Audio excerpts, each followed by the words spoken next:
Hello guys, welcome to RP academy. तो आज हम लोग यहाँ पर स्टार्ट कर रहे हैं हमारा फाइनेंस करंट अफेयर्स। तो जैसा कि आप लोग जानते हैं, ये थोड़ी सी इंपॉर्टेंट करंट अफेयर्स होते हैं और यहाँ पर केवल फाइनेंस नहीं है, ये एक्चुअली पूरा बैंकिंग अवेयरनेस का है। तो अगर आप पीओ क्लर्क, रेगुलेटरी, राइट, कोई भी एग्जाम दे रहे हो यहाँ पर, तो उसके लिए ये इंपॉर्टेंट रहेगा। तो चलिए स्टार्ट करते हैं हमारी आज की क्लास के साथ में। तो सबसे पहला न्यूज है, न्यू टैक्स स्ट्रक्चर आया टबैको एंड पान मसाला, जो कि February 1 2026 से यहाँ पर आपका इफेक्टिव हो जाएगा। टैक्सेशन के अंदर ये चैप्टर है और ईएसआई में हेल्थ के अंडर भी आता है।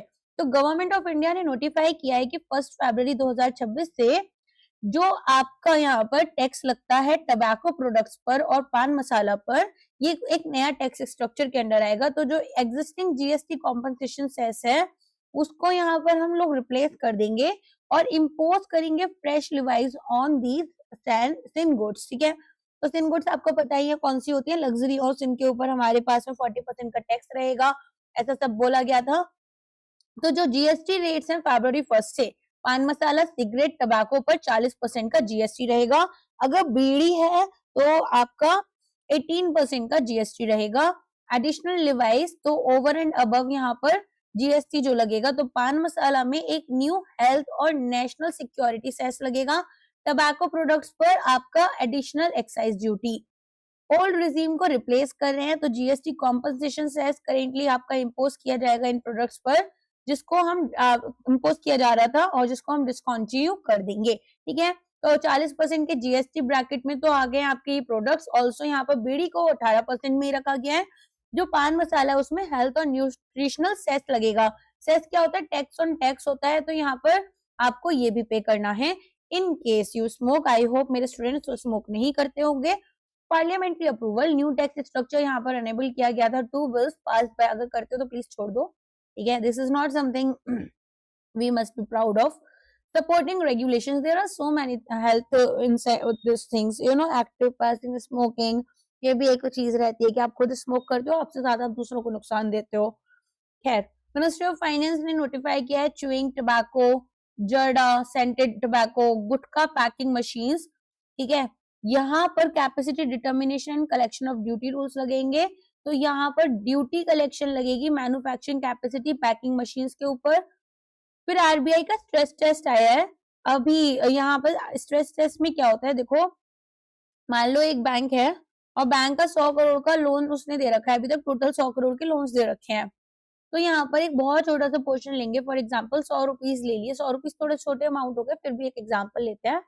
फिर यहाँ पर देखेंगे कि बैंक के जो फैक्टर्स हैं, ठीक है, अगर बैंक खराब काम करता है, कोई ऐसे स्पेसिफिक फैक्टर्स में जहां पर बैंक को दिक्कत होती है, फिर मार्केट की वजह से हो सकता है कि फिर मार्केट में अप्स एंड डाउन चल रहे हैं और दोनों कंबाइंड हो।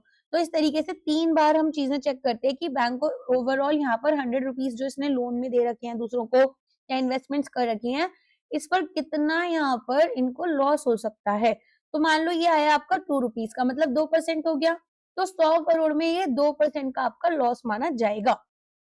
तो आरबीआई स्ट्रेस टेस्ट करती है ताकि रोबस्ट बैंकिंग सिस्टम हमारा बने, और यहाँ पर जीएनपीए रेशियो जो है वो हमारा 1.9% तक फॉल कर गया है बाय 2027। तो अब करेंटली जो है वो 1.9% जीएनपी है, जो कि 2% कुछ था पहले। तो अभी देख लेते हैं यहाँ पर RBI latest macro stress test check कर रही है, रिवील करेगी एक robust resilient banking sector. Baseline scenario में जीएनपीए रेशियो जो शेड्यूल्ड कमर्शियल बैंक्स का है वो इंप्रूव करेगा 2.1 से 1.9 बाय मार्च 2027।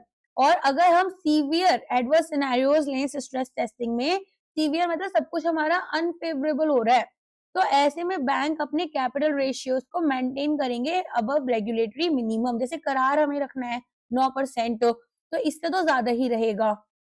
ठीक है, अब यहाँ पर आरबीआई की फाइनेंशियल स्टेबिलिटी रिपोर्ट में कुछ और भी चीजें आई हैं, जैसे कि projected asset quality, system wide GNPA ratio जो है वो आपका 1.9% हो जाएगा मार्च 2027 तक। स्ट्रेस टेस्ट सिनेरियो में आरबीआई ने असेस किया रेजिलियंस, तो 3 हाइपोथिकेशन सिनेरियोज रखे हैं over a 1.5 year horizon. Baseline GNPA 1.9% है। एडवर्स सिनेरियोज में यहाँ पर आपका ये 3.2 हो सकता है। सिनेरियोज में जो कि सीवियर लेवल पर हैं, इसमें आपका ये 4.2% तक जा सकता है। Capital adequacy, aggregate capital to risk weighted ratio जो है एसेट आपका ये आएगा 46 मेजर बैंक्स जो है वो 17.1% पर। तो इसमें क्या कहते हैं, tier 1 capital plus tier 2 capital, risk weighted assets related to credit risk, operational risk and market risk. कुछ लोगों के सिलेबस में होगा, कुछ के में नहीं होगा। जिनको पता है अच्छा है, जिनको नहीं पता है, आरबीआई के स्टूडेंट हो तो थोड़ा सा पता होना चाहिए ठीक है। लेकिन अगर बैंकिंग के एग्जाम देते हो तो अभी इतना डिटेल में जानने की जरूरत नहीं है कि करार एग्जैक्टली होता क्या है, बस जितना बताया उतना याद रख लेना कि टोटल रिस्क वेटेड एसेट्स आपके नीचे आएंगे और टीयर 1 टीयर 2 कैपिटल आपका न्यूमरेटर में आएगा। किसी भी बैंक से एक्सपेक्टेड नहीं है कि वो जो मिनिमम करार है उसको यहाँ पर 9% से नीचे जाए, ब्रीच करे इस लेवल को किसी भी सिनेरियो में। Common equity tier 1 capital ratio आपका हाईएस्ट क्वालिटी कैपिटल होती है, ये स्लाइटली इंप्रूव कर जाएगा टू 14.8% बेस लाइन से, और अगर एडवर्स सिनेरियोज हुए तो 12.7 एंड 12.3% पहुंचेगा। प्रोजेक्शंस हमारे मैक्रो स्ट्रेस टेस्ट के ऊपर हैं, कंडक्ट किए गए थे 46 मेजर बैंक्स के ऊपर, कलेक्टिवली अकाउंट करेंगे for over 95% of banking sectors assets. Test stimulate करते हैं impact of adverse macro economic shocks bank के एसेट क्वालिटी और कैपिटल पोजीशन को देखते हुए।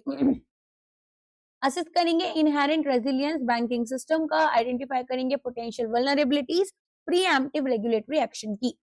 इम्प्लीकेशंस एंड आउटलुक, तो यहाँ पर बेसलाइन ट्रेंड जो है वो आपका इंप्रूव हो रहा है, जिसका मतलब है कि भाई बैंकिंग रिफॉर्म्स आ रहे हैं, प्रोविजनिंग एनहांस हुई है, रिस्क मैनेजमेंट हमारा बेटर हो गया, वी आर डूइंग गुड। ठीक है, ये डिस्क्रिप्टिव में काम आएगा। सिस्टम की एबिलिटी की भाई सीवियर हाइपोथेटिकल शॉक्स हो जाते हैं अगर, तो वहां पर भी हम अपना विदस्टैंड कर पाएंगे, रेजिलिएंट रहेंगे, क्योंकि कैपिटल बफर्स हमारे एडुकेट हैं हमारे पास। रेगुलेटरी कॉन्फिडेंस, यहाँ पर आरबीआई जो है उसमें कॉन्फिडेंस है कि भाई फाइनेंशियल सिस्टम आपका स्टेबल है, और अगर पोटेंशियल ग्लोबल या डोमेस्टिक इकोनॉमिक हेडविंड्स भी आई तो भी हम खुद को बचा पाएंगे। नेक्स्ट न्यूज है, एनबीएफसी शो कर रहे हैं वल्नरेबिलिटी टू कंसंट्रेटेड डिफॉल्ट्स। तो कुछ बैंक्स यहाँ पर हो सकता है कि अपने कैपिटल बफर्स को यूज करें, तो आरबीआई के स्ट्रेस टेस्ट ने फ्लैग करा है एनबीएफसी कंसंट्रेशन रिस्क।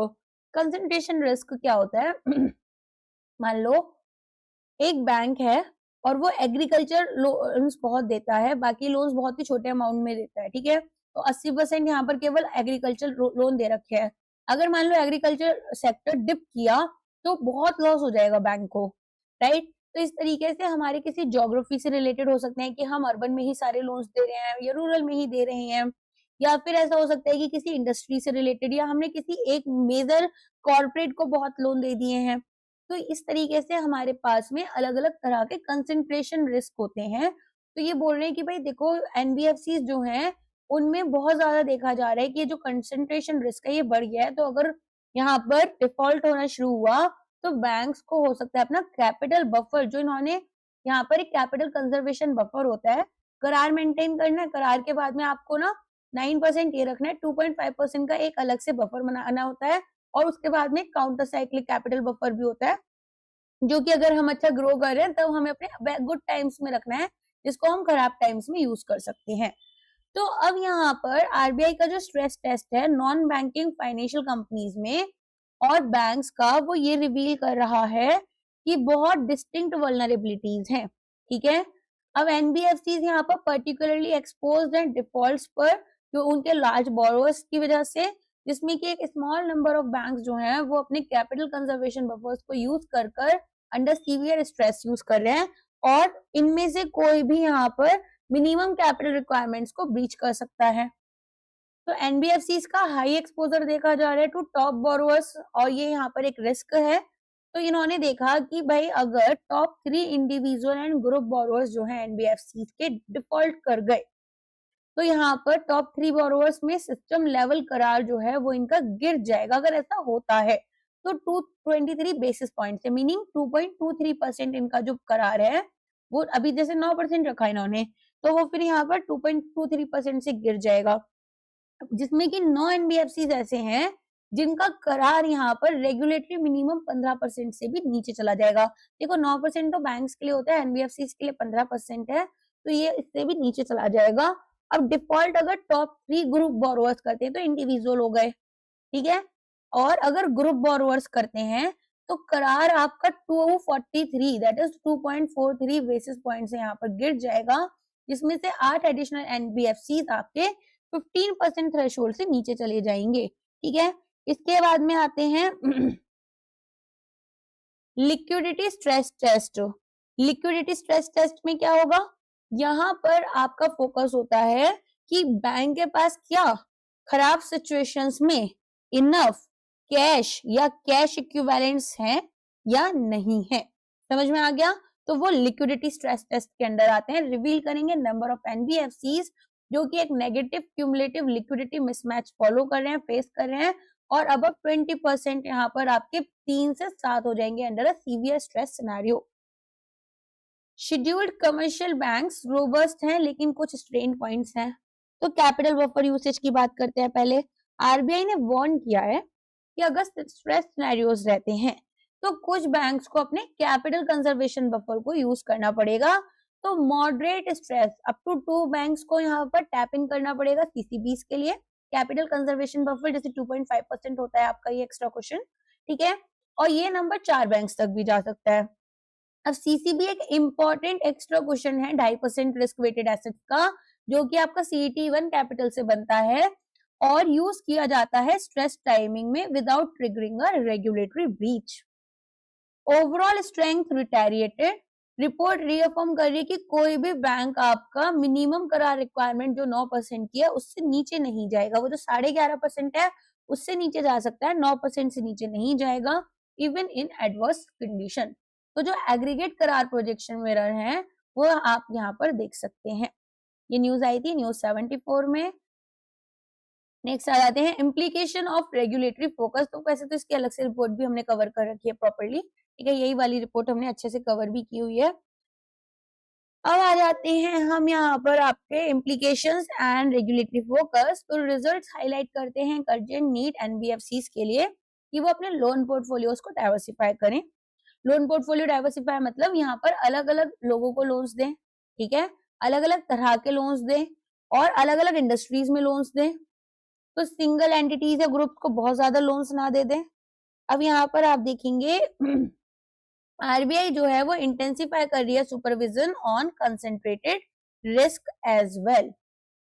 अब यहाँ पर आप देखेंगे कि जो आरबीआई है उसको इंटेंसिफाई करना है सुपरविजन कंसेंट्रेशन रिस्क पर। पोटेंशियल यूज अगर हम कैपिटल कंजर्वेशन बफर का करते हैं बाय अ फ्यू बैंक्स, तो ये एक फीचर नहीं है, ये एक फ्लॉ है। देखो ये तो रखा है इसलिए कि बहुत ही बुरा समय आ जाएगा ना तब यूज करना है। तो ये पॉकेट्स जो है वल्नरेबिलिटी की वो दिखा रहे हैं विद इन अ सिस्टम जो कि शॉक्स को एब्जॉर्ब कर पाए विदाउट कोलैप्सिंग। अच्छा देखो मान लो इससे भी ज्यादा बुरा समय आ गया तो फिर आपका फिर कैपिटल करार जो है वो आप मीट नहीं कर पाओगे ना, है ना। 2.5% ये भी खत्म हो गया, मतलब आप एकदम ही कहाँ पर आ गए, बॉर्डर लाइन पर आ गए। ग्रेन्युलर टेस्ट हेल्प करते हैं आरबीआई को कि वो सिस्टम वाइड एवरेज से यहाँ पर बियॉन्ड मूव करे और स्पेसिफिक इंस्टीट्यूशंस जो हैं वो देखें कि कैसे क्लोजर मॉनिटरिंग करनी है और कुछ करेक्टिव एक्शन लेने की जरूरत पड़ी तो वो भी लें। अब आरबीआई इम्पोज करे 27 करोड़ की पेनल्टीज ऑन बैंक्स इसने की हैं 2025 में, जिसमें कि प्राइवेट लैंडर्स के ऊपर हैवीली फाइन लगा है, ठीक है। अब यहाँ पर हम देखेंगे कि जो आरबीआई है इसने इम्पोज किया है आपका मॉनेटरी पेनल्टीज जो कि अप्रोक्सीमेटली 27 करोड़ आपका क्रॉस 40 एनफोर्समेंट एक्शंस क्रॉस कर चुकी हैं ऑन 40 बैंक्स कैलेंडर ईयर 2025, ठीक है। तो प्राइवेट सेक्टर बैंक्स को लायंस शेयर मिला है जिन्होंने भाई सबसे ज्यादा पेमेंट करी है फाइन्स की, और ये पब्लिक सेक्टर बैंक्स के जस्ट 2 टाइम्स है। देखते हैं क्या है सिचुएशन पूरी। तो सेक्टर वाइज पेनल्टी डिस्ट्रीब्यूशन अगर हम देखें तो प्राइवेट सेक्टर को 16.28 करोड़ रुपीस यहाँ पर देने पड़े हैं, और बात करें अगर पब्लिक सेक्टर बैंक्स की तो पब्लिक सेक्टर बैंक्स का क्या सीन है, इनके ऊपर लगा है 8.78 करोड़ रुपीस का फाइन। और अगर स्मॉल फाइनेंस बैंक की बात करें तो इनके ऊपर लगा है 2.5 करोड़ का फाइन। और अगर बात करें फॉरेन बैंक्स की तो इन पर लगा है 1.95 करोड़ का फाइन, ठीक है, समझ में आ गया। तो यहाँ पर आप देखेंगे जो टॉप ऑफेंडर्स हैं बाय बैंक वो कौन से हैं, private banks. Jammu and Kashmir bank को सिंगल लार्जेस्ट पेनल्टी पे करनी पड़ी है 3.31 करोड़ की मार्च 2025 में, क्योंकि उन्होंने मल्टीपल वायलेशंस किए हैं। पब्लिक सेक्टर बैंक्स में एसबीआई को सबसे ज्यादा पेनलाइज किया गया 1.72 करोड़, इसके बाद में केनरा बैंक और इसके बाद Indian bank. Small finance bank में जनरल स्मॉल फाइनेंस बैंक पर 1 करोड़ की पेनल्टी लगी है क्योंकि वायलेशन की कैपिटल स्ट्रक्चर और शेयर होल्डिंग नॉर्म्स में। फॉरेन बैंक्स में एचएसबीसी पर लगा है 66.6 लाख का और डच बैंक पर लगा है 50 लाख रुपीस का। ठीक है, क्योंकि लैप्सेस इनके know your customer, FEMA guidelines और रिपोर्टिंग में थे। कॉमन एरियाज वायलेशन के प्रायोरिटी सेक्टर लैंडिंग को मिस, यहाँ पर जो आपके टारगेट्स थे उसको यहाँ पर इन्होंने मीट नहीं किया। एग्रीकल्चर एमएसएमई से रिलेटेड लोन सिक्योरिटी में इन्होंने जो वैल्यूएशन कर रखी थी कोलेटरल की वो ठीक से नहीं कर रखी थी। कोलेटरल यहाँ पर क्या है ना, जो आप मॉर्गेज वगैरह पर दे देते हो वो कोलेटरल का वैल्यूएशन पर भी बहुत सारा होता है। ऐसा नहीं है कि 5 लाख का अगर मार्केट में है तो 5 लाख ही लिखा जाएगा, उस पर एक हेयर कट लगता है, बहुत कुछ चीजें होती है। तो यहाँ पर खैर वो सब आपके सिलेबस में नहीं है, बस इतना समझो कि एमएसएमई और एग्रीकल्चर लोन में उसको यूज किया जाता है। गवर्नेंस एंड कंट्रोल्स की बात करते हैं तो failure KYC norm, cyber security lapses, unauthorised digital transactions में होते हैं। कस्टमर प्रोटेक्शन में फेलियर होता है कि आप ट्रांसफर नहीं कर पा रहे अनक्लेम डिपॉजिट्स को depositor education and awareness fund में। रिपोर्टिंग एंड कंप्लायंसेस में वीकनेस देखी जाती है इंटरनल गवर्नेंस और रिपोर्टिंग मैकेनिज्म में। एनफोर्समेंट इंटेंसिटी, तो यहाँ पर आरबीआई की जो supervisory and enforcement vigilance across all banks categories वो हम देख रहे हैं काफी इंटेंसिफाई हो गई है। टारगेटेड सिक्योरिटी, जो नेचर ऑफ वायलेशन थे स्पेसिफिक एरियाज में जहां पर आरबीआई एक्सपेक्ट कर रहा था कि स्ट्रिक्टर एडहेरेंस फॉलो करना है, जैसे कि PSL fulfilment, data security, customer protection और गवर्नेंस, वो भी यहाँ पर भी काफी ज्यादा वायलेशंस हुए और डेटरेंट इफेक्ट देखने के लिए मिला। जो पब्लिक डिस्क्लोजर होता है पेनल्टीज का, उससे क्या होता है कि पब्लिक बैंक्स को लगता है यार रेपो थोड़ी खराब हो जाएगी, तो उसको सही किया जाता है। ठीक है, चलो आगे देखते हैं। सो यहाँ पर हम देखेंगे कि कैसे मार्केट बेस्ड एनपीए रेजोल्यूशन जो है उसमें अभी काफी ट्रैक्शन आ गया है, मीनिंग लोग उसको यूज कर रहे हैं और प्राइवेट और फॉरेन बैंक्स यहाँ पर आउटपेस कर रहे हैं पब्लिक सेक्टर बैंक्स को अपने एसेट रिकंस्ट्रक्शन कंपनी की जो सेल्स हो रही है उसमें। तो चलिए स्टार्ट करते हैं। सबसे पहले आप देखेंगे कि आरबीआई का जो रिपोर्ट है on trend and progress in banking for financial 25, इन्होंने दिखा कि एक शार्प डाइवर्जेंस हुआ था कि कैसे बैंक रिजॉल्व कर रहे हैं स्ट्रेस एसेट्स को। प्राइवेट और फॉरेन बैंक जो हैं वो यहाँ पर ऑप्ट कर रहे हैं कि अपने एनपीएस को एसेट रिकंस्ट्रक्शन कंपनीज के बाद सेल करें और एक मार्केट बेस्ड एक्सिट स्ट्रेटजी ये रहेगी। ठीक है, अब यहाँ पर प्राइवेट सेक्टर बैंक 35.9% उनके प्रीवियस ईयर के जो ग्रॉस एनपीएस थे वो एआरसीज को सेल कर पाए। फॉरेन बैंक्स यहाँ पर ज्यादा एग्रेसिव थे, 55.5% कर पाए। पब्लिक सेक्टर बैंक्स केवल 2.6 से 3% तक कर पाए, जो कि उनके प्रीवियस ईयर के जीएनपीएस थे इस रूट के थ्रू। अब आते हैं सिस्टम वाइड ट्रेंड देखें तो जो सेल थी वो एक्सलेट कर चुकी है टू 12.4%, जो कि पहले यहाँ पर आपकी बेसिकली इतनी थी, केवल 5.8% थी। अंडरलाइंग रीजन क्या है इस ट्रेंड का? Strategic focus. प्राइवेट और फॉरेन बैंक्स यहाँ पर प्रायोरिटाइज करते हैं क्लीन करना उनकी बैलेंस शीट्स को क्विकली, मेंटेन करेंगे प्रॉफिटेबिलिटी, कैपिटल एफिशिएंसी। अगर हम एआरसीज को यहाँ पर सेल कर रहे हैं तो एक इमीडिएट एक्सेस लेना पड़ेगा जो कि हमारा डिस्काउंट पर होगा। ऑपरेशनल स्ट्रक्चर, यहाँ पर लीनर टीम्स जो होती हैं, ठीक है, वो हमें देखने के लिए मिलती हैं जिनके पास में लॉन्ग ड्रॉन रिकवरी प्रोसेस जो है वो कम रहेंगे compare to public sector banks. अब यहाँ पर पब्लिक सेक्टर बैंक्स में लार्ज लेगेसी है एनपीए बुक्स की और डिफरेंट अकाउंटेबिलिटी स्ट्रक्चर्स हैं जो कि रेजोल्यूशन अपना ट्रिब्यूनल्स के थ्रू करना चाहते हैं या इंटरनल रिकवरी एफर्ट्स डालते हैं। अब एआरसी कैपेसिटी पर जाएं तो ग्रोइंग एपेटाइट देखी जा रही है एआरसीज की ताकि डेट परचेज करें और ये हमारे मार्केट्स को अनेबल करे। इम्प्लीकेशंस क्या है? प्रमोट करने एक vibrant secondary market distress debt के लिए, अलाउ करेंगे स्पेशलाइज्ड एंटिटीज ताकि फोकस करें रिकवरी पर। बैंक्स को फ्री अप करना है मैनेजमेंट बैंडविड्थ और कैपिटल से। रेगुलेटरी कंसिडरेशन, आरबीआई मॉनिटर कर रहा है ये एआरसी सेल्स जो हैं वो हमारी केवल मियरली एवरग्रीनिंग या विंडो ड्रेसिंग के लिए यूज नहीं हो, रेदर यहाँ पर हमारे पास ऐसा ना हो कि रियल रिकवरी हो ही नहीं रही है। फिर एफिशिएंसी बेंचमार्क देखा जा रहा है तो ट्रेंड जो है वो दिखा रहा है कि बैंक्स किस तरह से most cost effective method use करते हैं एनपीए रेजोल्यूशन के लिए। इंडिया थर्ड लार्जेस्ट मार्केट बन गया gold exchange traded funds inflow के लिए। अब आपको पता है ये एक्सचेंज ट्रेडेड फंड्स हमारे क्यों यूज हो रहे हैं, क्योंकि गोल्ड जो है वो बहुत महंगा होता जा रहा है, तो लोग गोल्ड और सिल्वर में काफी इन्वेस्ट कर रहे हैं, स्पेशली ईटीएफ में। तो 2025 में एक मैसिव सर्ज हुआ और इंडिया थर्ड लार्जेस्ट मार्केट बन गया ग्लोबली नेट इनफ्लो के लिए, और सिक्स लार्जेस्ट होल्डर बन गया गोल्ड ईटीएफ एसेट्स का, जहां पर डोमेस्टिक गोल्ड ईटीएफ होल्डिंग जो है इंडिया में वो 65% हो गई to 95 turns in 2025। Global ranking हमारी 6th पोजीशन हो गई globally from 8th in 2024।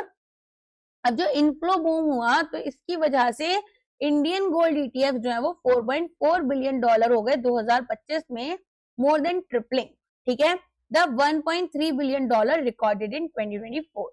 Global ranking में इंडिया थर्ड लार्जेस्ट मार्केट बन गया इस गोल्ड ईटीएफ इनफ्लो के लिए, यूएस और चाइना के बाद में। अगर बात करें टॉप परफॉर्मर की, तो निप्पॉन इंडिया का ईटीएफ गोल्ड बीईएस कंट्री का लार्जेस्ट गोल्ड ईटीएफ बना, जो कि टॉप 15 गोल्ड ईटीएफ के अमंग आएगा। ड्राइविंग फैक्टर्स देखें तो ये जो बूम हुआ था इसमें 60% राइज गोल्ड प्राइसेस में हुए 2025 में, एंड एक ग्लोबल अनसर्टेनिटी देखी गई, ठीक है, एक वीकर यूएस डॉलर और एक स्ट्रॉन्ग इन्वेस्टर प्रेफरेंस था अनरेगुलेटेड प्रीशियस मेटल इन्वेस्टमेंट के लिए। स्काइडो को आरबीआई को ऑथराइजेशन मिला है क्रॉस बॉर्डर पेमेंट एग्रीगेटर के लिए, तो ये काफी ऐसी सी न्यूज हो गई है अभी तो फेज 1 टाइप्स की। पहले तो ऐसे एक ही दो कंपनीज होते थे, अभी तो काफी सारे हो चुके हैं। तो यहाँ पर आप देखेंगे कि हमारे पास जो बेंगलुरु बेस्ड फिनटेक फर्म है स्काइडो, अब इनको फाइनल ऑथराइजेशन मिल गया आरबीआई से कि आप क्रॉस बॉर्डर यहाँ पर पेमेंट्स कर सकते हैं। तो यहाँ पर बेसिकली अब जो हमारे एक्सपोर्टर्स हैं उनको फायदा होगा, लीगली एग्रीगेट हो गया, प्रोसेस करेंगे cross border payments Indian exporters के लिए आरबीआई की रेगुलेटरी ओवरसाइट में। लाइसेंस एम्पावर कर रहा है स्काइडो, क्योंकि वो फॉर्मली ऑनबोर्ड करे और प्रोसेस करे पेमेंट्स को इंडियन एक्सपोर्टर्स के लिए, एक रेगुलेटेड प्लेटफॉर्म प्रोवाइड करेंगे ताकि इंटरनेशनल पेमेंट्स रिसीव कर पाए। ग्रोथ पाथ की बात करें तो जो ऑथराइजेशन है वो यहाँ पर स्काइडो के लिए एक पाथ बना रही है ताकि हम एक्सपेंड करें प्रोडक्ट स्यूट को और वेंचर करें into new international payment corridors. Regulatory requirements में नॉन बैंक एंटिटीज जैसे कि स्काइडो हैं, इनको मिनिमम नेटवर्थ अपने लिए 15 करोड़ रखनी है जब ये यहाँ पर एक पेमेंट एग्रीगेटर क्रॉस बॉर्डर बनना चाहते हैं, और ये आपकी 25 करोड़ हो जानी चाहिए एक स्पेसिफाइड टाइम फ्रेम में जब इनको ऑथराइजेशन मिल जाएगा। डीएफएस बैंक ने लॉन्च किया है composite salary account package central government employees के लिए, ठीक है। तो यहाँ पर डीएफएस ने कोलैबोरेट करा पब्लिक सेक्टर बैंक्स के साथ में, कॉम्पोजिट सैलरी अकाउंट यहाँ पर खोला सेंट्रल गवर्नमेंट एम्प्लॉइज के लिए, और इनिशिएटिव यहाँ पर एम कर रहे हैं कि जो फाइनेंशियल वेलबींग है हमारे सेंट्रल गवर्नमेंट एम्प्लॉइज की उसको इम्प्रूव करें, और सोशल सिक्योरिटी। पैकेज कंपोनेंट की बात कर लेते हैं तो यहाँ पर आप देखेंगे कि आपके लिए 3-in-1 बंडल्ड ऑफरिंग है under a single day salary account. Banking segment zero balance salary account है, free RTGS, NEFT, IMPS, UPI transactions हैं, कंसेशनल इंटरेस्ट रेट्स और प्रोसेसिंग फी लगेगी लोन्स के ऊपर, वेवर होगा लॉकर रेंट का for 1 year, family banking facilities यहाँ पर प्रोवाइड की जाएंगी। Insurance segment, personal accident insurance up to 1.5 crore cover होगा, एयर एक्सीडेंट का up to 2 crore, term life का 20 लाख तक, कॉम्प्रिहेंसिव हेल्थ इंश्योरेंस इसमें टॉप अप ऑप्शन आपका इंक्लूडेड है।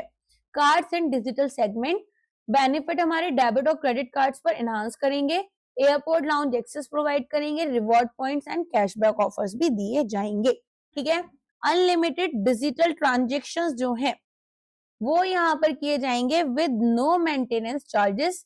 इम्प्लीमेंटेशन में डीएफएस ने डायरेक्ट किया है पीएसबीज को कि वो अपनी इस स्कीम को पब्लिसाइज करें, अवेयरनेस कैंपेन स्टार्ट करें, और सैलरी अकाउंट जो है वो इस पैकेज के अंदर आ जाए, और एक्सप्लिसिटली यहाँ पर एम्प्लॉय का कंसेंट लिया जाएगा, किसी भी इम्प्लिसिट वे में नहीं लिया जाएगा, ऐसा नहीं कि किसी फॉर्म में डाल दिया उनको इन्फॉर्म नहीं किया। ये यहाँ पर विकसित भारत 2047 और इंश्योरेंस फॉर ऑल के अंडर आएगा, ओके। तो यहाँ पर इंश्योरेंस कवरेज दे रही हैं, कार्ड्स और डिजिटल सेगमेंट रहेगा, और कंसेशनल रेट्स आपको मिल जाएंगे, ओके। चलिए नेक्स्ट आ जाते हैं।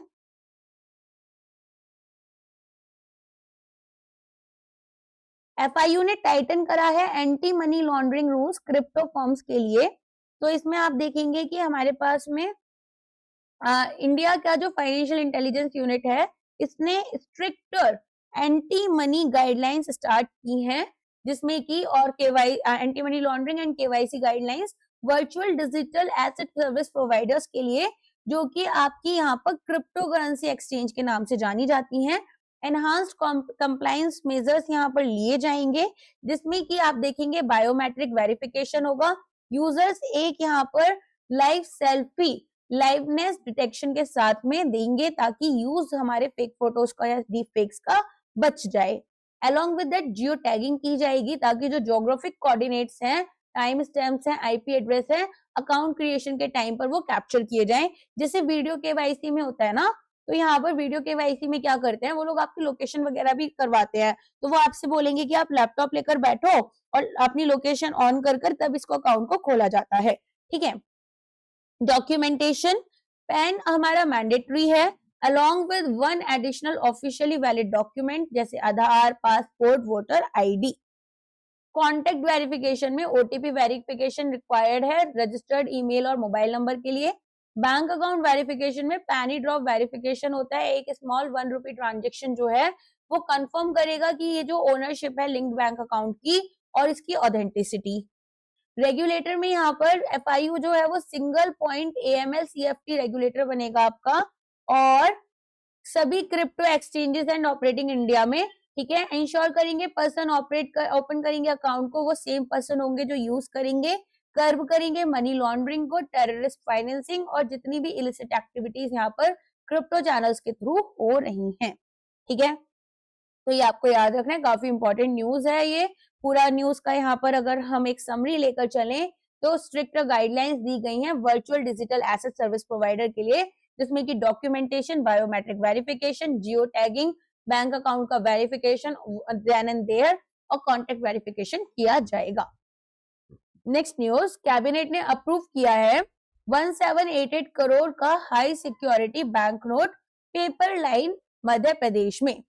तो यूनियन कैबिनेट ने अप्रूव करा है 1788 करोड़ का प्रपोजल ताकि स्टैब्लिश करें एक new cylindrical mould watermarked bank note paper production line security paper mill में इन नर्मदापुरम मध्य प्रदेश। तो यहाँ पर आप देखेंगे कैपेसिटी के लिए जो न्यू लाइन है उसमें एक एनुअल प्रोडक्शन कैपेसिटी होगी 6000 मैट्रिक टन की, रिप्लेस करेंगे 2 एजिंग प्रोडक्शन लाइंस को जो कि कमीशन है 1970 में।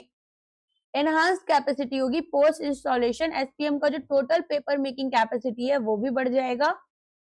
सेल्फ रिलायंस रहेगी, इंडिया की डोमेस्टिक कैपेसिटी बढ़ेगी, प्रोड्यूस करेंगे high security paper, currency notes, passport और स्टैम्प पेपर्स के लिए।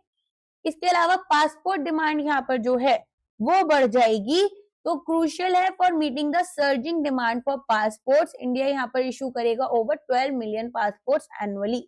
इम्प्लीमेंटिंग एजेंसी प्रोजेक्ट एग्जीक्यूट किया जाएगा bye security printing and minting corporation of India limited, और यहाँ पर एक शेड्यूल ए मिनी रत्ना कैटेगरी 1 पीएसयू है under the government of India. Bank of Baroda को आरबीआई की नोट मिल गई है, अब वो stand alone primary dealer subsidy अपनी स्टार्ट कर सकते हैं। तो यहाँ पर अपने जो प्राइमरी डीलर ऑथराइजेशन है वो एक होली ओन सब्सिडरी इनकी है जो कि यहाँ पर ऑपरेट करेगी स्टैंड अलोन प्राइमरी डीलर की तरह। तो बेसिकली इन्हीं की सब्सिडरी रहेगी, कंडक्ट करेंगे प्राइमरी डीलरशिप बिजनेस इंडिपेंडेंटली एक सेपरेट लीगल एंटिटी के थ्रू, और ये आरबीआई ने यहाँ पर प्राइमरी डीलर सिस्टम को 1995 में लेकर आए थे ताकि गवर्नमेंट सिक्योरिटीज का मार्केट और स्ट्रेंथन हो और ज्यादा सेल किया जा सके इनको। तो रोल क्या होता है पीडीज का या एसपीडीज का, प्राइमरी इशुएंस जो होती है गवर्नमेंट सिक्योरिटीज की उसकी अंडरराइटिंग करनी, मार्केट मेकिंग करनी, लिक्विडिटी देना सेकेंडरी मार्केट में कि इनको सेल किया जा सके अगर सेकेंडरी मार्केट में कोई बेचना चाहता है, और यहाँ पर कॉन्ड्यूट की तरह काम करेंगे आरबीआई के ओएमओज में। करेंट लैंडस्केप में 7 स्टैंड अलोन पीडीज हैं जैसे एसबीआई, डीएफएचआई, आईसीआईसीआई सिक्योरिटीज, और 14 बैंक पीडीज हैं जिसमें कि बीओबी, कैनरा बैंक और यूनियन बैंक आ जाएंगे।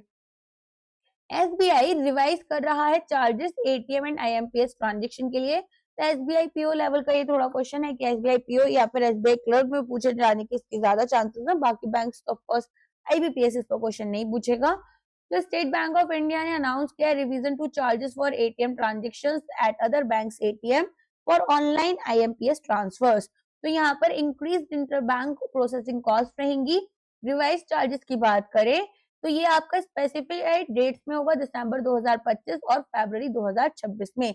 ATM charges at non SBI ATMs, free limit रहेगी 5 ट्रांजेक्शन पर मंथ, ताकि सेविंग अकाउंट होल्डर्स के लिए कैश विड्रॉल यहाँ पर 23 रुपीज लगेंगे प्लस जीएसटी लगेगा। नॉन फाइनेंशियल ट्रांजेक्शन में 11 रुपीज प्लस जीएसटी आपका एप्लीकेबल रहेगा।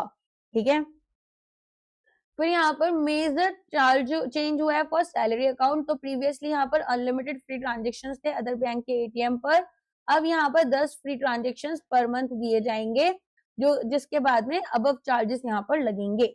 अनअफेक्टेड यहाँ पर बीएसबीडी अकाउंट्स रहेंगे, ट्रांजेक्शन एसबीआई के खुद के एटीएम पर करो और कार्डलेस यहाँ पर कैश ट्रांजेक्शन करो। आईएमपीएस चार्जेस ट्रांसफर 10,000 रुपए तक हो पाएगा। न्यू चार्जेस में ऑनलाइन चैनल यूज हो सकते हैं। ब्रांच चार्जेस अनचेंज रहेंगे, 10,000 एक से 25,000 में आपका फ्री रहेगा। 25,000 से 1 लाख में 2 रुपीज प्लस जीएसटी लगेगा, जो कि पहले फ्री था। अब 1 लाख से 2 लाख में 6 रुपए का जीएसटी लगेगा, 2 लाख से 5 लाख में 10 रुपीज का जीएसटी लगेगा। कौन कौन से एग्जाम्प्टेड अकाउंट्स रहेंगे? जो भी central government, defence, pensioners, railway, Shaurya family pension accounts हैं, उनको इन आईएमपीएस चार्जेस से यहाँ पर फ्री रखा जाएगा। कर्नाटका बैंक अनेबल कर रहा है खजाने 2 रिसिप्ट्स इंटरनेट बैंकिंग के थ्रू। तो यहाँ पर इन्होंने इंटीग्रेट करा है खजाने 2 रिसिप्ट्स को, ताकि इंटरनेट बैंकिंग प्लेटफॉर्म के अंदर इनके सिटीजन्स ऑनलाइन पेमेंट कर पाए। कर्नाटका स्टेट गवर्नमेंट टैक्सेस और फीस जो है वो बैंक पोर्टल से डायरेक्टली पे कर दी जाए। आगे समझ में? आगे देखते हैं। अब आप देखेंगे इसके आगे हमारे पास में इम्प्लीमेंटेशन फ्रेमवर्क क्या रहेगा। तो सबसे पहले रेगुलेटरी अप्रूवल्स, बैंक ने सिक्योर किया है नेसेसरी ऑथराइजेशन फ्रॉम आरबीआई, और अप्रूवल मिला है इनको कर्नाटका डिपार्टमेंट ऑफ ट्रेजरी से, ताकि एक कलेक्टिंग एजेंसी बने स्टेट रेवेन्यूज के लिए। सिस्टम इंटीग्रेशन में सर्विस इंटीग्रेट की गई है आरबीआई के ई कुबेर प्लेटफॉर्म के साथ में, सिक्योर करेंगे सेटलमेंट ऑफ फंड्स। खजाने 2 पोर्टल जो है स्टेट का इंटीग्रेटेड फाइनेंशियल मैनेजमेंट सिस्टम बनेगा, रियल टाइम रिकंसिलेशन होगी और receipt generation. Go live date Khajane 2 ई रिसिप्ट सर्विस जो है वो लाइव हुई थी जनवरी 14, 2026 में। बेनिफिट्स यहाँ पर सिटीजन्स के लिए और गवर्नमेंट्स के लिए देखते हैं। तो एक कन्वीनियंट, पेपरलेस और ट्रांसपेरेंट मोड ऑफ पेमेंट होगा फ्रॉम एनीवेयर। गवर्नमेंट के लिए रियल टाइम ट्रैकिंग होगी रिवेन्यूज की, मैनुअल प्रोसेसिंग को कम करेंगे, एफिशिएंसी को एनहांस करेंगे। Bank leadership Raghavendra S Bhatt MD और सीईओ हैं। फोन पे ने लॉन्च किया है बोल्ट स्ट्रीमलाइंड इन ऐप कार्ड पेमेंट के लिए। तो ये फेज 1 लेवल न्यूज है, इंट्रोड्यूस करें बेसिकली। और अगर आप बैंक वगैरह का, आईबीपीएस का, एसबीआईपीओ का एग्जाम देते तो इम्पोर्टेंट है। ये एक पेमेंट सोल्यूशन है, डिजाइन किया गया है ताकि स्ट्रीमलाइन करे in app credit and debit card transaction Visa और मास्टर कार्ड के थ्रू। यूटिलाइज करेंगे डिवाइस टोकनाइजेशन, स्टोर करने की जगह एक्चुअल कार्ड डिटेल्स को मर्चेंट सर्वर्स पर एक यूनिक सिक्योर टोकन जो है वो क्रिएट करेंगे, स्टोर करेंगे यूजर की डिवाइस में। एक ट्रू 1 क्लिक चेकआउट एक्सपीरियंस रहेगा, कस्टमर्स कंप्लीट कर सकते हैं payments without being redirected to separate bank page. ये अगर आपको पढ़ना है तो आप पढ़ सकते हैं, ठीक है, ऐसा कुछ खास इंपॉर्टेंट है नहीं। इंडिया का WPI इन्फ्लेशन जो है वो पॉजिटिव हो गया है, अब ये 0.83% में चला गया है आपका दिसंबर में। तो यहाँ पर आप देखेंगे इन्फ्लेशन आपका जो है होलसेल इन्फ्लेशन यहाँ पर मेजर किया जाता है होलसेल प्राइस इंडेक्स के थ्रू, पॉजिटिव टेरिटरी में आ गया है। नेगेटिव चल रहा था, 8 महीने में सबसे हाई रहा है, नवंबर में -0.32 था। तो यहाँ पर फूड प्राइसेस जो है वो स्टेबलाइज हुए हैं और कोर इन्फ्लेशन जो है वो हमारा फॉर्म अप कर रहा है। नॉन फूड नॉन फ्यूल वाला जो हो गया, मतलब फूड और फ्यूल को एक्सक्लूड कर देते हैं कोर निकालने के लिए, ताकि वॉलेटाइल कंपोनेंट्स इसका हिस्सा ना बने। लार्जेस्ट कंपोनेंट में मैन्युफैक्चर्ड प्रोडक्ट्स जो है इनका हाई वेटेज रहता है, textile, chemicals, basic metals, cement, plastic, paper etcetera. Other components में primary articles, fuel and power आते हैं। WPI को कैलकुलेट किया था with 2011-12 as the base year. Definition, तो WPI जो है वो मेजर करती है changes in the prices of goods sold and traded in bulk between businesses. ये एक इंपॉर्टेंट इंडिकेटर है डिमांड का इंडस्ट्रियल और बिजनेस इकोनॉमी में। नेक्स्ट आते हैं, केंद्र बैंक को यहाँ पर अडॉप्ट कर रहा है एनपीसीआई का UPI plug in model via NBSL। देखिए यहाँ पर आप देखेंगे कि जो सेंट्रल केनरा बैंक है, इसने पार्टनरशिप की है एनपीसीआई भीम सर्विसेज लिमिटेड के साथ में, जो कि होली ओन सब्सिडरी है एनपीसीआई की। इंटीग्रेट करेंगे यूपीआई सर्विसेज इनके बैंकिंग ऐप के साथ में, और एक bank plug in model use किया जाएगा। केनरा बैंक पहला ऐसा बैंक बन गया इंडिया में जो कि इस न्यू डिलीवरी मॉडल को यूज कर रहा है। तो ये काम कैसे करेगा, एनबीएसएल यहाँ पर एक white labelled plug and play UPI technology stack provide करेगा। बैंक इंटीग्रेट करेंगे इस स्टैक को डायरेक्टली अपने मोबाइल एप्लीकेशन के साथ में। फास्टर अपग्रेड्स में आप देखेंगे कि बैंक्स इंस्टेंटली ऑफर कर रहे हैं लेटेस्ट यूपीआई फीचर्स और अपग्रेड कर रहे हैं, जो कि यहाँ पर Bhim without building them in house. Focus क्या है, कोर बैंकिंग के ऊपर है। तो बैंक कॉन्सेंट्रेट करेंगे अपने कोर ऑपरेशंस को लेवरेज करेंगे एनपीसीआई का स्पेशलाइज्ड यूपीआई टेक्नोलॉजी। ये जो मॉडल है ये पहली बार डेमोन्स्ट्रेट किया गया था थ्रू भीम विश्वास, क्योंकि एक प्रूफ ऑफ कॉन्सेप्ट लॉन्च किया गया था 2025 में। एनबीएसएल की बात कर लेते हैं, इनकॉर्पोरेट किया था 2024 में। एनबीएसएल मैनेज करेगा भीम ऐप, जो कि ओरिजिनली लॉन्च किया गया था by prime minister Narendra Modi. Ola electric launch कर रहा है शक्ति पोर्टेबल होम बैटरी सिस्टम। तो यहाँ पर ओला इलेक्ट्रिक ने डाइवर्सिफाई किया है beyond electric vehicles bye launching it's first portable home battery energy storage system, जिसका नाम शक्ति है। प्रोडक्ट अनवेल किया गया था ओला के मैन्युफैक्चरिंग हब कृष्णागिरी तमिलनाडु में। Core technology powered by Ola's indigenously developed 4680 Bharat cell cylindrical battery cells. यहाँ पर इनकॉर्पोरेट करेंगे advanced battery management system, intelligent energy storage technology रहेगी। प्रोवाइड करेंगे backup power homes and offices के लिए। यूजर्स स्टोर कर सकते हैं electricity for use during power cuts और periods of peak demand. Ola की इलेक्ट्रिक एंट्री जो है वो रेजिडेंशियल एनर्जी स्टोरेज मार्केट की तरफ यहाँ पर लेकर जाएगी। अलाइन करेंगे with the vision to build a comprehensive clean energy ecosystem. National alignment, India के गोल जो है कि प्रमोट करना है रिन्यूएबल एनर्जी अडॉप्शन को, एनहांस करना है एनर्जी इंडिपेंडेंस, ये बढ़ गए हैं। और यहाँ पर एफिशिएंट स्टोरेज होगा डिसेंट्रलाइज्ड पावर का।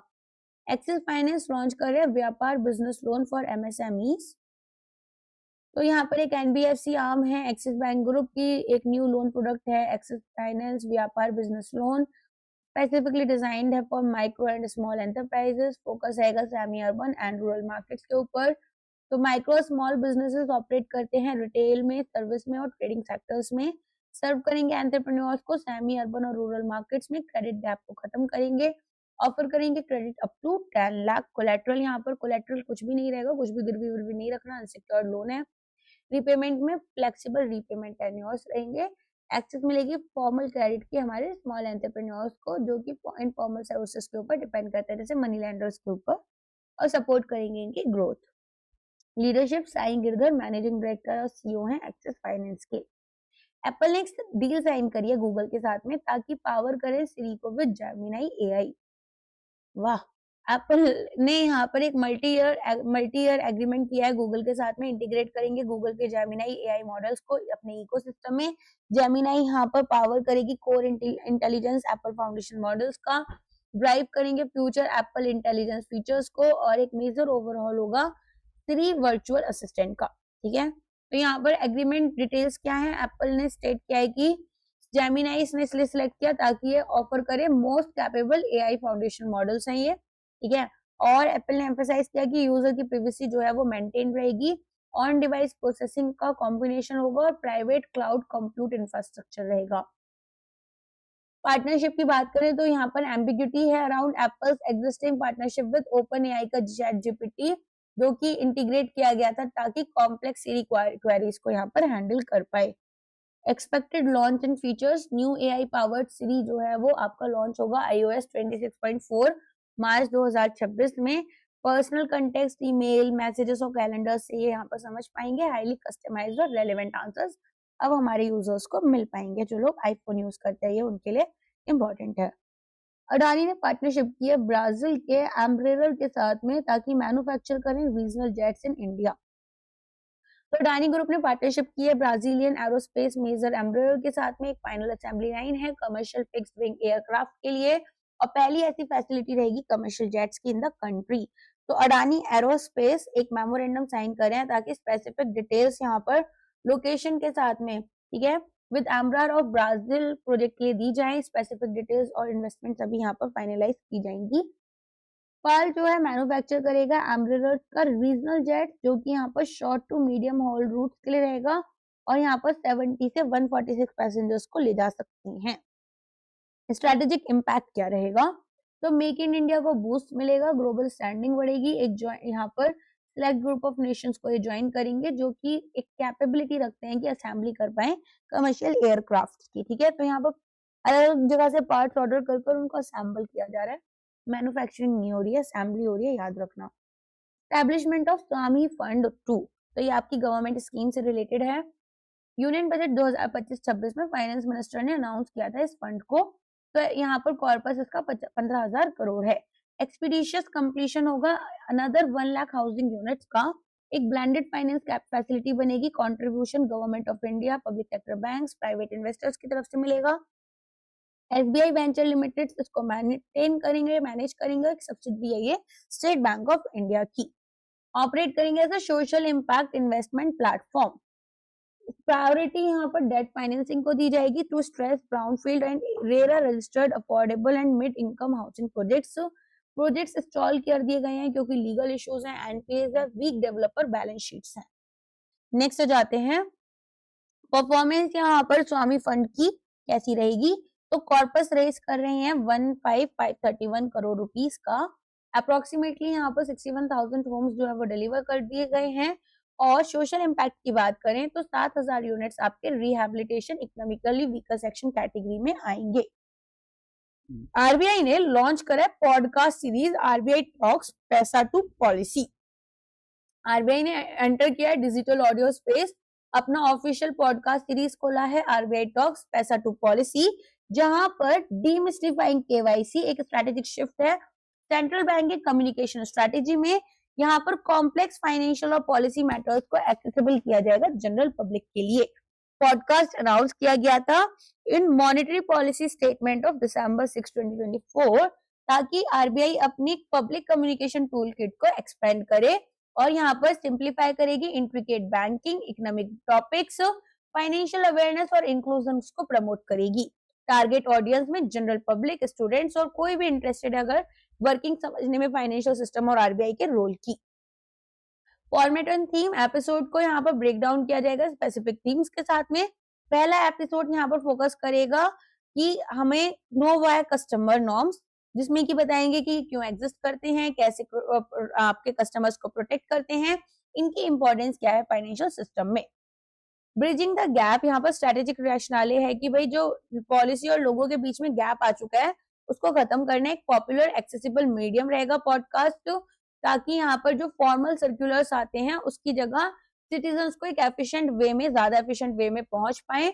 अलाइन करेंगे ग्लोबल बेस्ट प्रैक्टिसेस के साथ में। सेंट्रल बैंक यूज करेगा डाइवर्स मीडिया, ट्रांसपेरेंसी एनहांस करेगा, ट्रस्ट बिल्ड करेगा और पब्लिक एक्सपेक्टेशंस को मैनेज करेगा। In the era of information overload, authentic easy to understand explanations दी जाएंगी रेगुलेटर की तरफ से, जो कि काउंटर करेंगे मिस इन्फॉर्मेशन को। मॉडर्न डिजिटल प्लेटफॉर्म जो हैं उनको लेवरेज करेंगे। एक इंस्टीट्यूशन है जो कि पेस रखेगा with technological adoption in public communication. Expected impact क्या रहेगा वो भी देख लेते हैं। तो यहाँ पर आप देखेंगे कि फाइनेंशियल लिटरेसी जो है वो कंट्रीब्यूट कर रही है डायरेक्टली टू द, सो ये डायरेक्टली कंट्रीब्यूट कर रहे हैं हमारे नेशनल एजेंडा में कि भाई फाइनेंशियल लिटरेसी को हमें इम्प्रूव करना है। Concept like inflation, digital payment, banking regulation को लेमन टर्म्स में समझाया जाएगा। इनडायरेक्टली इम्प्रूव करेंगे इफेक्टिवनेस मॉनेटरी पॉलिसी की, पब्लिक समझ पाएगी रैशनले क्या है आरबीआई के डिसीजंस के बीच में, जैसे कि चेंज होते हैं रेट। फ्यूचर एपिसोड्स यहाँ पर एक wide range of topics cover करेंगे, बेसिक बैंकिंग से लेकर ब्रॉडर इकोनॉमिक पॉलिसीज। आरबीआई ज्यादा रिलेटेबल होगा और कॉम्प्रिहेंसिव वे में काम करेगा। आरबीआई टेक ओवर कर रहा है banking and debt management for Delhi government. तो यहाँ पर देखते हैं, in a significant development for public finance administration, RBI ने एक एग्रीमेंट साइन की है government of national capital territory of Delhi के साथ में section 21A of RBI act के अंडर, जिसमें कि ये बैंकर एंड डेट मैनेजर बनेगा दिल्ली गवर्नमेंट के लिए। अगर देखो सेंट्रल गवर्नमेंट का तो ये बाय डिफॉल्ट होता है क्योंकि हमारे आरबीआई एक्ट के अंडर आता है, लेकिन अगर आपको किसी स्टेट या यूटी का बनना है तो उनके साथ एग्रीमेंट साइन करनी होती है।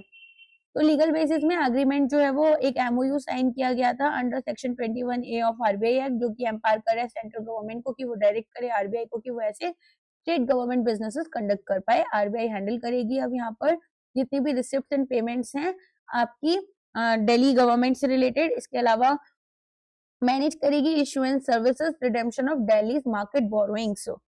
दिल्ली के जो पब्लिक अकाउंट्स हैं वो फुल्ली इंडिपेंडेंट नहीं थे, सेंट्रल गवर्नमेंट के अकाउंट के साथ में पहले लिंक्ड थे और एक यूनिक और लेस एफिशिएंट बोरोइंग स्ट्रक्चर था इनका। अब सेंट्रल गवर्नमेंट ने जनवरी 2 2026 में फॉर्मली सेपरेट करा है दिल्ली बैंकिंग के पब्लिक अकाउंट्स को गवर्नमेंट ऑफ इंडिया से और एक इंडिपेंडेंट स्ट्रक्चर यहाँ पर बनाया जाएगा। ठीक है, रिड्यूस बोरोइंग कॉस्ट, दिल्ली अब यहाँ पर फंड्स रेज कर सकता है स्टेट डेवलपमेंट लोन्स के थ्रू, मार्केट में कॉम्पिटिटिव रेट्स पर एक सिग्निफिकेंट रिडक्शन है from its previous borrowing cost of 12% to 13%। ठीक है, पहले यहाँ पर 7% था, अब यहाँ पर बेसिकली हो चुका है, पहले ये 12 से 13% हो रहा था।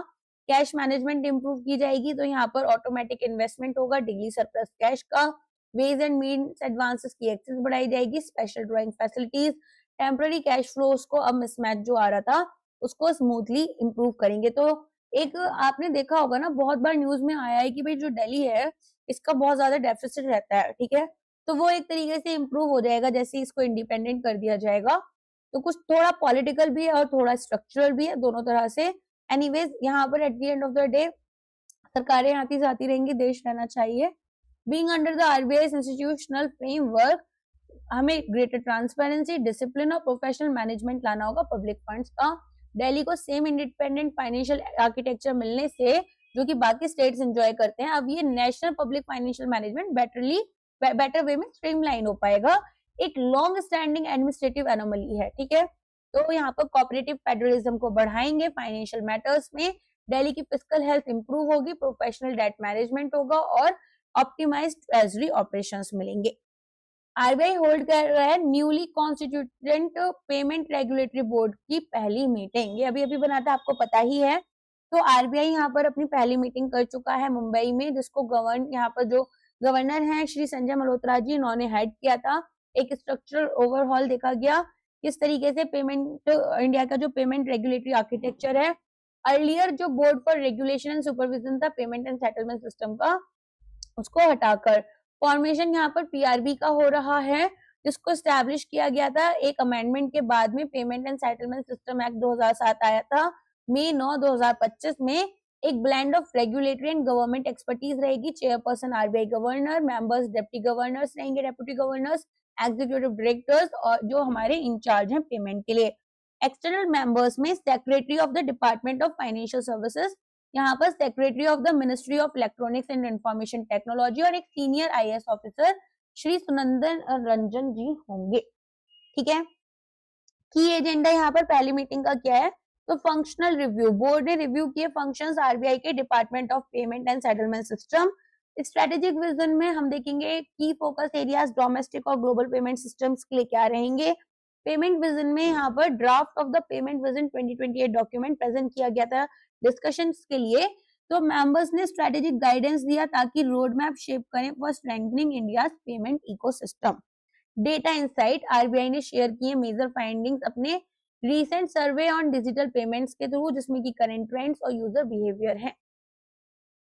एनहांस्ड आपका गवर्नेंस देखा जाएगा, तो जो इंक्लूजन हुआ की गवर्नमेंट सेक्रेटरीज का इंश्योर करेंगे better policy coordination, banking regulation, finance ministry priorities आएंगी, डिजिटल इंफ्रास्ट्रक्चर डेवलपमेंट होगा, फॉर्मलाइज करेंगे स्ट्रक्चर को। तो जो पीआरबी है वो यहाँ पर at least twice a year meet करेगा।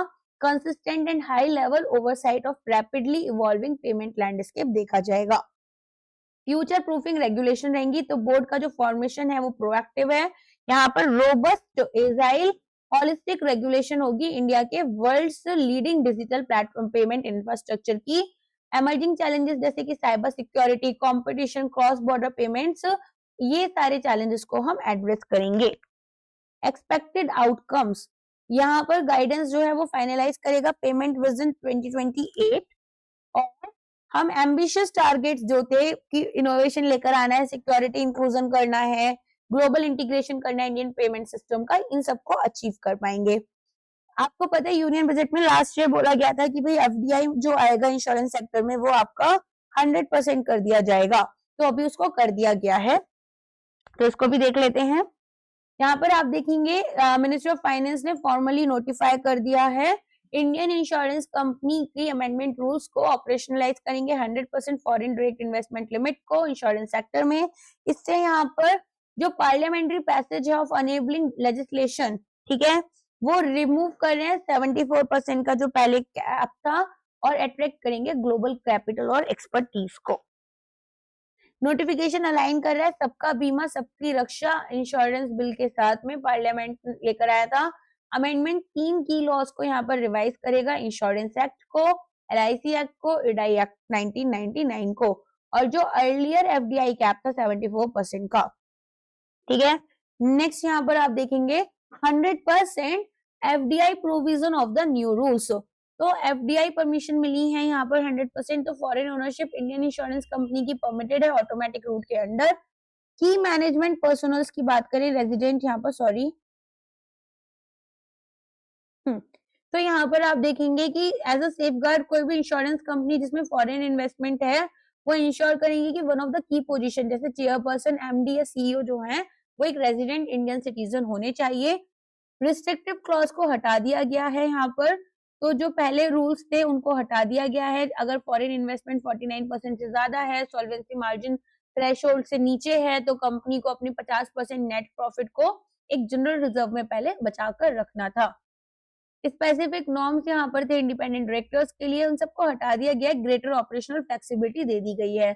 यहाँ पर लॉन्ग टर्म फॉरेन कैपिटल चाहिए ताकि grossly under penetrated Indian insurance market है। इडा की एक रिपोर्ट आई थी जिसके अकॉर्डिंग ये आपको कुछ 3% समथिंग रहता था तो पहले, और अभी भी केवल उतना ही है।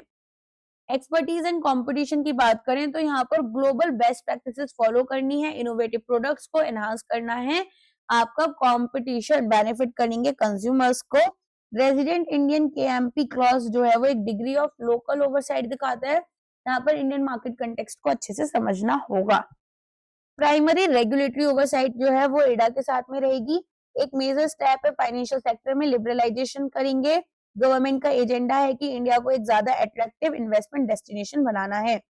Gujarat 9 new district central cooperative banks खोल रहा है, तो यहाँ पर इन प्रिंसिपल अप्रूवल मिल चुका है डिस्ट्रिक्ट सेंट्रल कोऑपरेटिव बैंक्स खोलने के लिए। बाइफरकेट करेंगे, रिस्ट्रक्चर करेंगे एग्जिस्टिंग वंस का, डीपन करेंगे रूरल क्रेडिट एक्सेस, स्ट्रेंथन करेंगे कोऑपरेटिव बैंकिंग नेटवर्क को। करेंट स्ट्रक्चर में गुजरात के पास 18 DCCBs हैं एज ऑफ नाउ, जिसमें कि आप देखेंगे कि जो न्यू बैंक्स हैं वो दाहोद, अरावली, तापी, छोटा उदयपुर, देवभूमि, द्वारका, पोरबंदर, आनंद, डांग और नवसारी में खोले जाएंगे। एग्जिस्टिंग DCCBs जो हैं इन डिस्ट्रिक्ट्स लाइक पंचमहल, सबरकांठा, सूरत, बड़ौदा, जामनगर, जूनागढ़, खेरा और वलसाड, ठीक है, इनको स्प्लिट कर देंगे ताकि न्यू एंटिटीज बना पाए। न्यू एग्जिस्टिंग DCCBs जो हैं इसको यहाँ पर, जिसमें कि आपका अहमदाबाद डिस्ट्रिक्ट कोऑपरेटिव बैंक भी आएगा, वो अनचेंज रहेगा।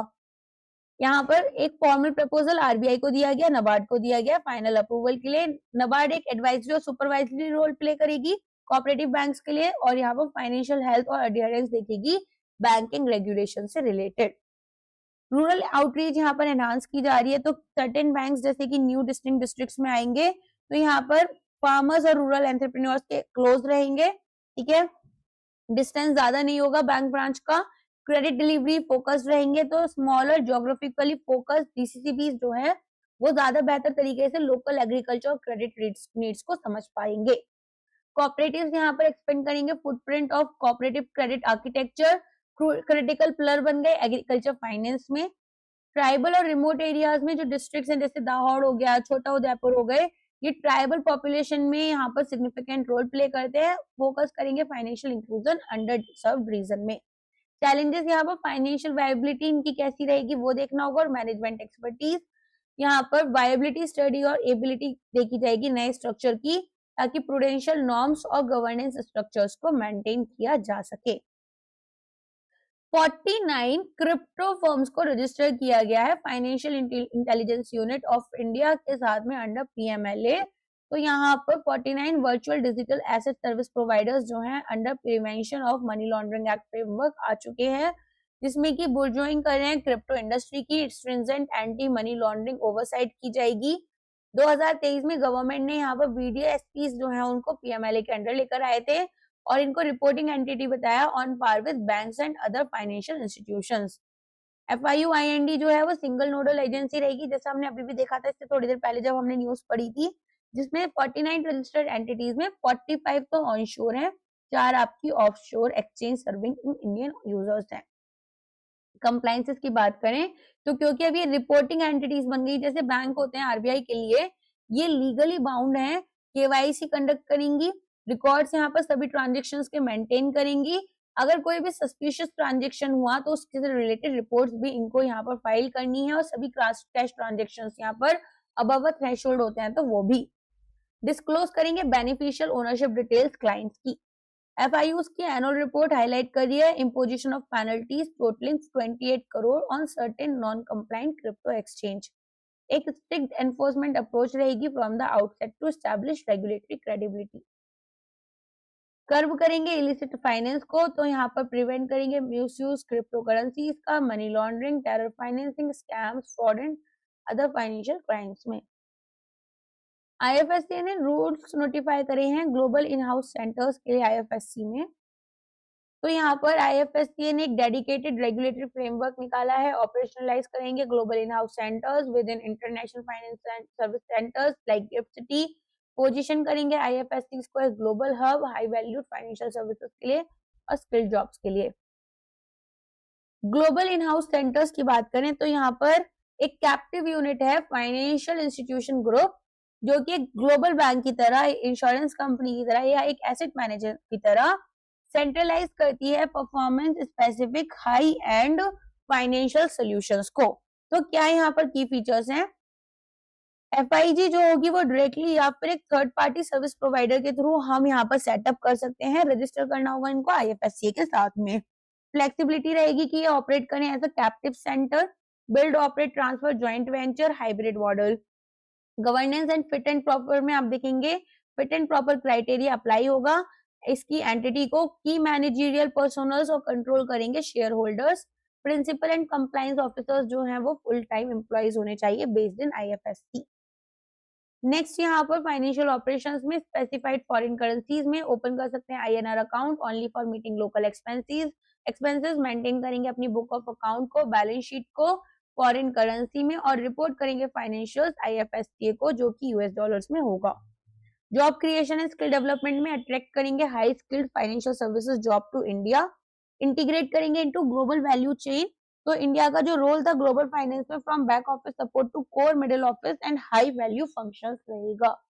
ठीक है, इसके अलावा यहाँ पर और क्या इंपॉर्टेंट चीजें हैं तो आप देखेंगे डेवलपिंग गिफ्ट सिटी, तो एक critical mass of financial firms और टैलेंट जो है वो अब IFSC में आ चुका है, एक इकोसिस्टम हमारा बन रहा है। स्टेट्स बोरो, ये तो अब आप यहाँ पर पढ़ सकते हैं, आपका किसी एग्जाम में सच काम तो नहीं आने वाला है, ठीक है, किसी एग्जाम में एक्चुअली क्यों दिया गया ना सारा, ताकि आपको एक लैंग्वेज समझ में आए, अब आप डिस्क्रिप्टिव आंसर राइटिंग भी सीख जाओ, ठीक है, स्पेशली फाइनेंस से रिलेटेड, जो कि आपको और किसी मैगजीन में डेफिनेटली नहीं मिलने वाला, बट हमारी मैगजीन में मिलेगा, सो दैट आप धीरे धीरे ना अपनी आंसर राइटिंग पर भी काम करना सीख जाओगे। स्टेट्स बोरो कर रहे हैं 5 lakh crore quarter 4 financial year 26। छोटी छोटी चीजें हम सीखते जाते हैं ना, तो ऐसा होता है ना बूंद बूंद से घड़ा बढ़ता है, वो वाला सीन हो जाता है कि आप थोड़ा सीखोगे, पढ़ोगे इस लैंग्वेज को, आप इसी को अडेप्ट करते चले जाओगे, एंड अगर आज से 1 साल बाद आपकी ग्रोथ देखी जाएगी तो वो एक्सपोनेंशियल होगी। स्टेट गवर्नमेंट और यूनियन टेरिटरीज यहाँ पर शेड्यूल्ड है कि वो बोरो करेंगे 5 lakh crore through state development loans in 4th quarter, तो ये यहाँ पर आपके करस्पॉन्डिंग क्वार्टर जो लास्ट ईयर था और मार्केट एक्सपेक्टेशन दोनों से बड़ा है। क्वार्टर 4 में फाइनेंशियल ईयर 26 में जो बोरोइंग की गई है वो 500,000 करोड़ की गई है, फाइनेंशियल ईयर 25 में 4,73,477 करोड़ की थी।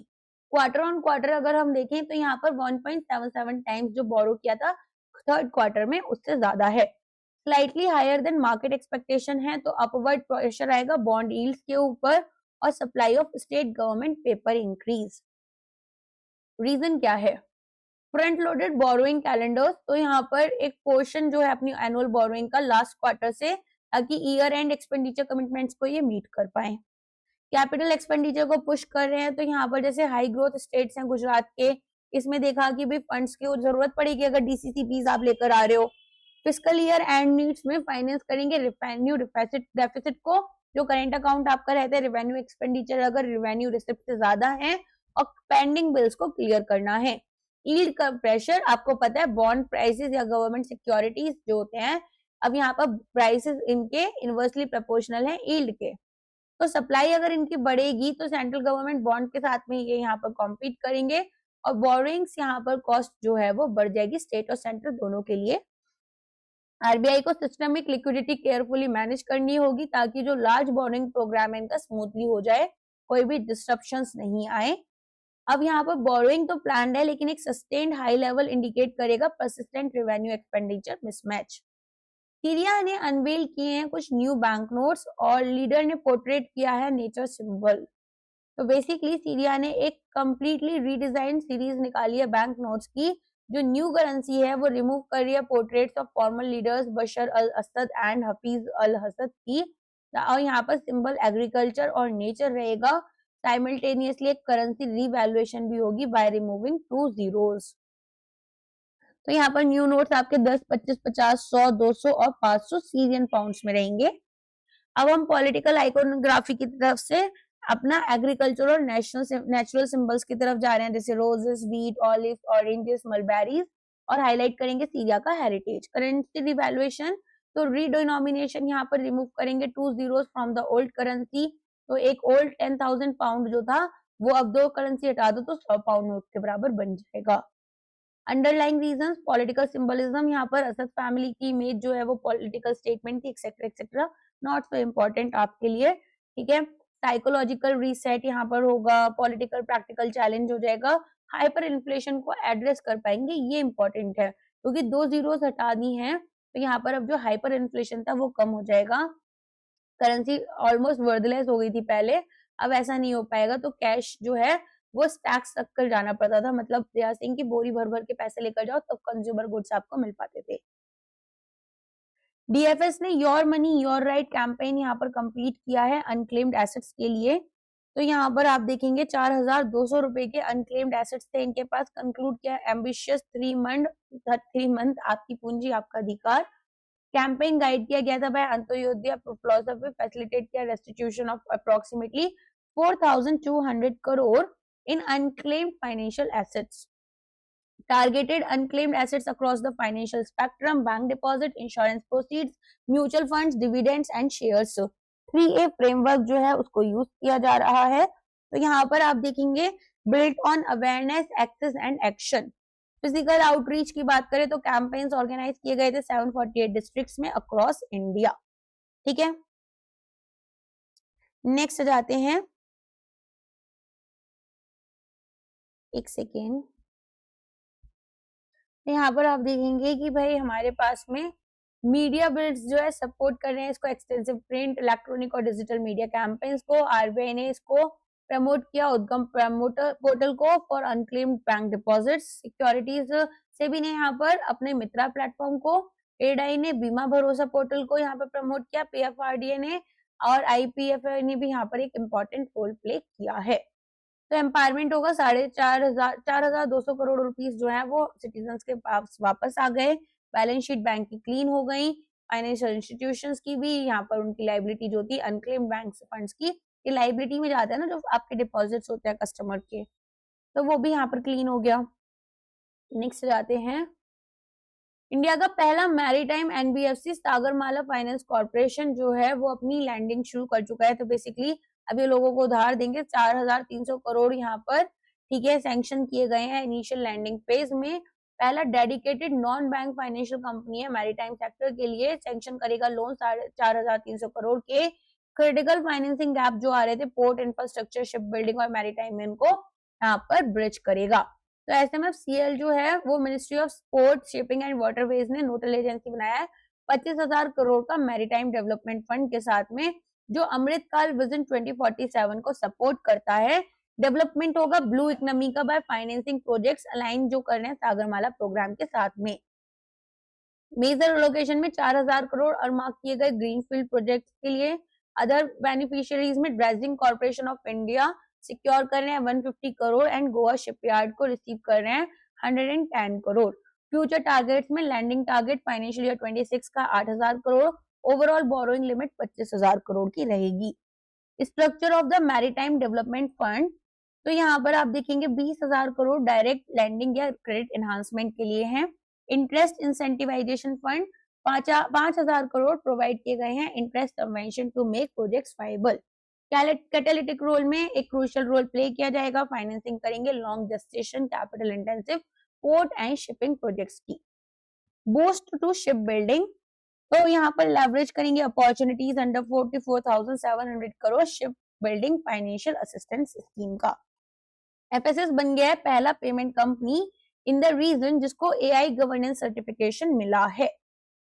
तो एफएसएस को यहाँ पर आईएसओ आईईसी 42001 सर्टिफिकेशन मिला है। एक मेजर पेमेंट टेक्नोलॉजी प्रोवाइडर बन चुका है ये, और यहाँ पर पहली पेमेंट कंपनी बना है जो कि इंडिया, मिडिल ईस्ट, एपैक और साउथ अफ्रीका में अचीव कर चुकी है इस सर्टिफिकेशन को आर्टिफिशियल इंटेलिजेंस मैनेजमेंट सिस्टम के लिए। तो यहाँ पर ये एक इंटरनेशनल स्टैंडर्ड है जो कि रिक्वायरमेंट बताते हैं कैसे स्टैब्लिश, इंप्लीमेंट, मेंटेन कर सकते हो और कॉन्टिन्यूसली इंप्रूव कर सकते हो अपने आर्टिफिशियल इंटेलिजेंस मैनेजमेंट सिस्टम को। एक फ्रेमवर्क है एआई स्पेसिफिक रिस्क को मैनेज करने के लिए, जैसे कि biasness, fairness, transparency, accountability and privacy. अब यहाँ पर सिग्निफिकेंस क्या है इसका फाइनेंशियल सेक्टर में, तो एआई गवर्नेंस गैप जो था उसको एड्रेस किया जाएगा। एक पेमेंट प्रोसेसिंग कंपनी यहाँ पर हैंडल करेगी सेंसिटिव फाइनेंशियल डेटा को। ट्रस्ट हमारे क्लाइंट्स के बीच में, रेगुलेटर्स और एंड यूजर्स के बीच में बिल्ड होगा। यहाँ पर आप देखेंगे कि रेगुलेटर की तरह जो रेगुलेटर्स हैं वो रिस्पॉन्सिबल एआई के ऊपर फोकस कर रहे हैं, और यहाँ पर एक न्यू बेंचमार्क बनेगा एआई गवर्नेंस मैच्योरिटी का banking, financial service and insurance technology space में। क्लाइंट्स को एश्योरेंस मिलेगा, फ्यूचर प्रूफिंग हो जाएगी यहाँ पर, तो इन सब के लिए है।